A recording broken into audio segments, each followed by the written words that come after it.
What's going on, world? It's your boy Gemini Brown here, back with another episode of Knowledge Kicking Knowledge. Today, I want to talk a little bit more about Pluto and Aquarius and just give me some of my overall thoughts and impressions that I've received, particularly after this full moon.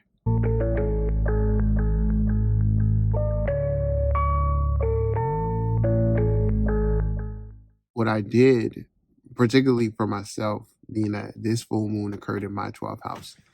So I felt like it was important for me to give myself a little bit of isolation, particularly from the real world.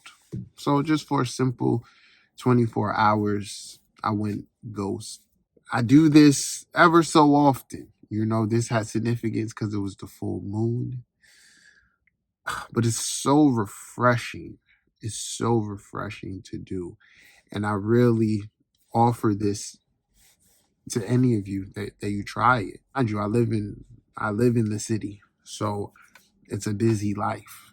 But to be able to give yourself that quiet time, that's where the real downloads and magic occurs. So one of the first things I want to ask you guys, and feel free to comment, what do you personally enjoy spending your money on? Like, what do you enjoy supporting, indulging? This could be whatever. For myself, it's very Gemini-like. I enjoy supporting things that have great quality and are like, I'm more experience-based than possession-based, if that makes sense to you. So I'm more about the experience, about the memory, about the actual being in the mode of the thing.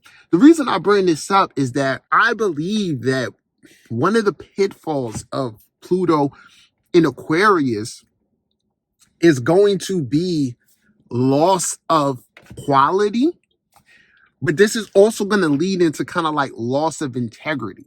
And it's rather simple to see if we're being real, y'all. All this technology enables us to cut corners. Those who realize the value in not doing so will always produce superior quality works. That's just how it goes, because you're paying the extra attention to the detail. Okay, I believe that in this time we're going to see a lot of people in spaces that aren't necessarily for them. They may be there for the wrong reason. So another way of me saying this is like, with Pluto and Capricorn, you could have got rich with just like, yo, like, I don't really know what I'm doing, or I don't even like this thing, but it makes money, so I'm gonna hold it down here. You could have got away with that. And then eventually at some point kind of like got dried out to that, like, man, this isn't, fulfilling my soul. But here with Pluto and Aquarius, things just may not open up for you. I think it could be like one where, remember, the internet always gives someone the ability to be like self-motivated. Like, no one has to like this, but I'm going to keep posting it. Cool. I never really advise that for people. I'm about efficiency and doing what works. But I believe that here with Pluto and Aquarius, those doing things for the wrong reasons, let's say material based, the universe is going to let you waste time. The business is either going to open up for you or it's not.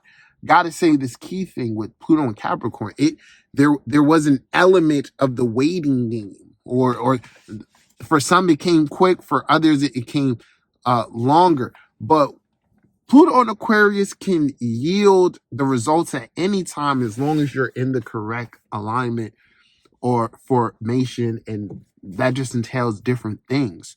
So we really want to beware of lack of quality. So something interesting happened while I was, in the isolation. I come back and one of the first headlines I see, sports headline, for the second time this week, an NBA player scored over 70 points.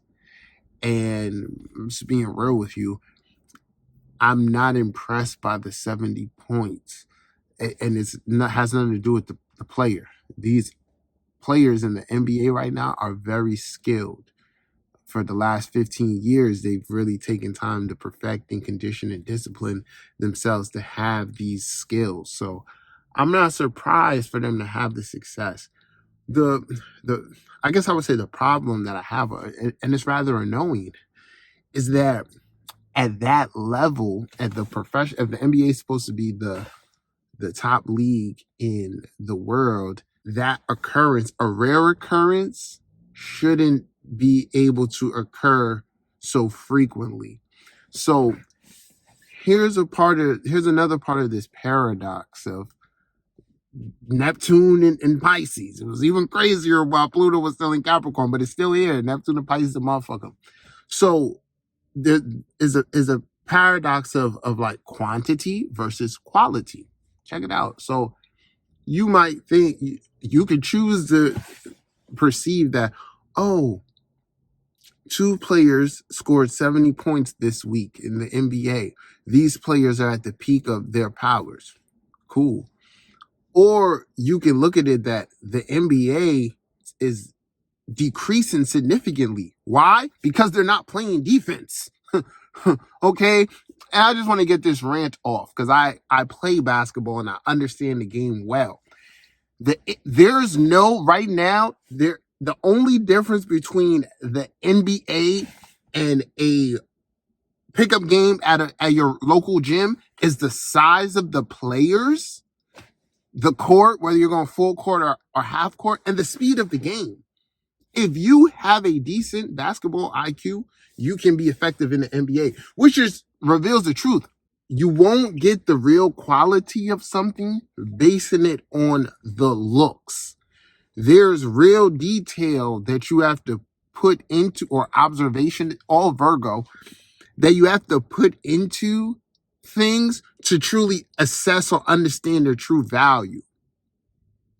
So, another instance is like plastic surgery. So it's like, okay, someone could look extremely confident via their body because they got plastic surgery, but inside, if they never did the work to become as confident as they look, it's off there. Okay. And this is for everyone.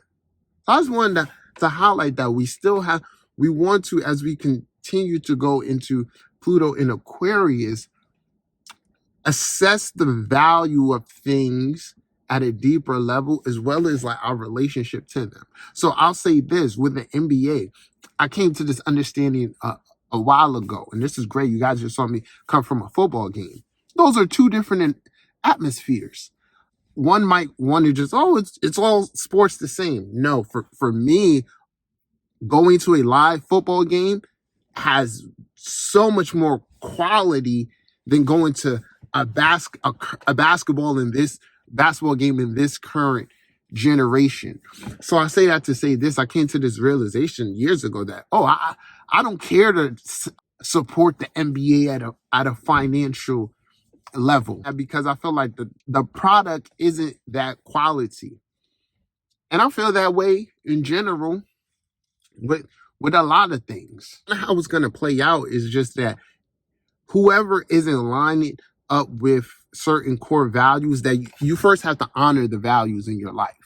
When you're really honoring them, your third eye is going to force you to see who's in alignment with that and who's not. And it ultimately, the more willingness you have to stand on business or your values, the more you're going to be able to attract people more in line with that. The next part of my insights here is looking at the rulership aspect of Saturn in Aquarius versus it in Capricorn. It's two different Saturns. Think about this Saturn as the CEO who's retired and no longer has responsibilities, or they don't have the same determination or rigidness that they did when they were building their empire. In a sense, it's kind of like enjoying the fruits of your labor, but that's going to be different for everyone, because you first have to have like cultivated the fruits, right? Put in the labor to enjoy it. But there's a large layer of freedom that's coming with Saturn in Pisces. Part of that, Capricorn is rules, structure, things like that. So in this age, those things are going to matter less, but the shadow of that is going to be less integrity. Once again, going back to looking at things with a closer eye, just needing to know what traditions to keep alive, what rules to follow. But I'm telling you, let's not let go of the rules here.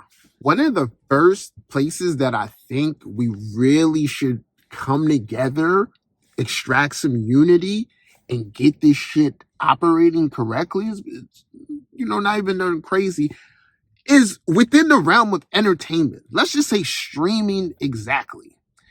Guys, let in comment what streaming services do you have and like how do you feel about them? My honest opinion is that a majority of them are garbage. They're garbage. As a consumer, naturally, like y'all, I may have 2 or 3 at least on the different platforms of shows, and okay, I mess with that.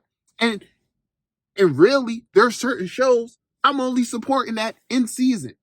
Being real, by far though, and it's been that way because like I grew up in their golden age. HBO is top notch for me. Okay, top notch for me. Like HBO and FX in terms of production. Yeah, like that's quality to me. That's like all I gotta do is hear produced by FX or HBO, and for me, I'm like, oh yeah, this is gonna be good. So, but overall, for being real, the streaming shit is out of control. I choose not to support Hulu. It's hogwash. But like I said, I will if there's something I would need to get from there. But I just feel like that thing is like an example. If you go into the individual companies, Disney Plus or whatever, they're probably losing more money trying to embark in this realm, which is they have to because they have to stay relevant. But I just don't feel like it overall works or makes sense. And I feel like we're all approaching it like the same way. And the streaming is just like, it's really becoming more and more trash. The quality of the shows, all types of stuff. So I feel like that's actually only going to get more pronounced unless we preserve the correct way of doing stuff. There are models from the past that have already worked. It's just about having that understanding and bring it back. So there's a combo I wanted to spark. These are a couple downloads that came to me. I'm gonna chef up, some more. So feel free to chime in. Let me know what you think. If you need a reading, check out GeminiBrown.com. Check out my book, Astrology of the Matrix. Till next time. Peace.